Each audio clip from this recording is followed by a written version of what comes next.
छिमिरीपाली ग्राम पालित हेला 70तम अष्टप्रहर नामयज्ञ उत्सव मुखर होई उठिथिला पूरा गाँ।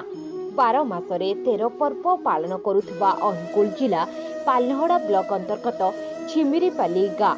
एही गाँर मुख्य पर्व भावे दीर्घ 70 वर्ष धरी पालन करि आसुथिबा अष्टप्रहर नामयज्ञ सृष्टि करि पारिछि आध्यात्मिक परिवेश। 14 तारिख मंगलवार दिन प्रथमे ग्रामर युवक मानक द्वारा कलश यात्रा होइथिला। परे परे राधाकृष्ण नगर परिक्रमा कला बेले अधिवास कार्यक्रम संपूर्ण होइथिला। 15 तारिख बुधवार दिन सकाळ 7:30 समय महामंत्र आरंभ होई 16 तारिख गुरुवार दिन सकाळ 7:30 समय शेष होइथिला।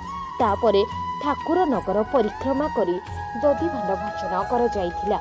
एही नामयज्ञ संपूर्ण भावे ग्रामवासी माने सहयोग करिथिबा बेले आखपाख अंचलरू 30 कोटी संकीर्तन मंडली जोग देइथिले एवं 5000 ରୁ 6000 भक्त समागम हेबा सहित प्रसाद सेवन करिथिले।